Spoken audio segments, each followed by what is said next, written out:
नमस्कार दोस्तों, ये जो वीडियो मैं आप लोगों के लिए बनाने जा रहा हूँ, ये बेसिकली उन लोगों के लिए है, जिन लोगों ने अपना रजिस्ट्रेशन किया था या उन्होंने कोशिश करी थी जिसमें वो फर्स्ट जो स्टेप होता है वो कंप्लीट कर लेते हैं।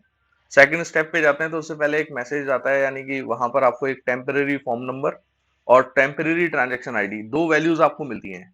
ठीक है, और आपको बोलता भी है कि आप वो सेव कर लें और फर्दर आप आगे बढ़ते हो, पेमेंट करते हो।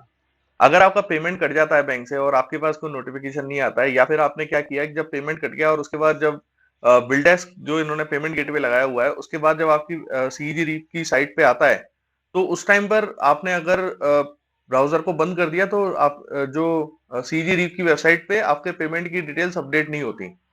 ठीक है, या फिर आपके अकाउंट से कट गया, फिर कोई बैंक से आपका प्रॉपर एक नोटिफिकेशन नहीं आया, पेमेंट पेंडिंग है, जो भी इश्यूज आपके आ रहे हैं, तो उनके लिए आपको ऐसा नहीं है कि आप तुरंत दूसरा फॉर्म भर दें, दोबारा पेमेंट कर दें। ये मैं आपको नहीं सजेस्ट करूंगा। आपको करना क्या है ऐसी कंडीशन में, आप यहाँ पर ये जो कैंडिडेट पैनल है, इसमें आपके सामने एक सपोर्ट हेल्प टिकट दिया हुआ है। आप इसके ऊपर क्लिक करेंगे तो यहाँ एक ऑप्शन दिया हुआ है अनरजिस्टर्ड न्यू कैंडिडेट इंस्टीट्यूट। ये बेसिकली उन लोगों के लिए जो रजिस्ट्रेशन कंप्लीट नहीं कर पाए। ओके, या फिर कोई उनकी क्वेरी है जो रजिस्ट्रेशन से पहले वो करना चाह रहे हैं। तो आपको करना क्या पड़ेगा, यहाँ ये जो रेडियो बटन है इसके ऊपर आप क्लिक करेंगे तो आपको यहाँ अपनी डिटेल्स एंटर करनी है। आपको अपना एक ईमेल आईडी डालना है और आपको अपना फोन नंबर डालना है।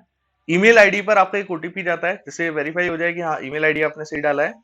और वहां पर जाने के बाद आपको एक फॉर्म फिल करना पड़ेगा। वो फॉर्म क्या है वो मैं आपको बताता हूँ। सबसे पहले मैं उस तक पहुंच जाता हूँ, तो एक बार मैं वीडियो को पॉज कर रहा हूँ और मैं अपनी डिटेल्स को एंटर करूंगा यहाँ। तो देखें, ये आपके सामने एक पेज ओपन हो गया है। तो जब आप जो नॉन रजिस्टर्ड है उनके लिए सबसे पहले आपको टाइप ऑफ पेमेंट आपको यहाँ सेलेक्ट करना है।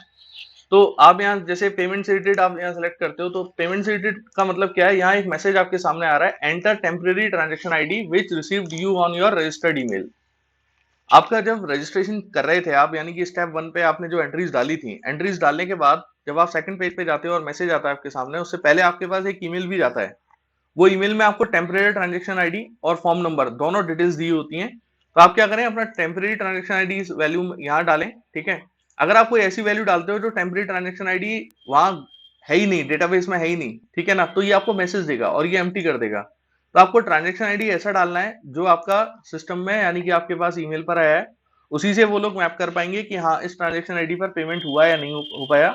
और आप ये विश्वास मानिए कि जैसे ही आप यहाँ अपडेट करोगे, ट्रांजेक्शन आईडी डिटेल्स वगैरह डालोगे, आपको जो सपोर्ट टीम होती है वो आपको रिप्लाई जरूर करेगी कि आपका इशू रिजॉल्व हुआ या नहीं हुआ।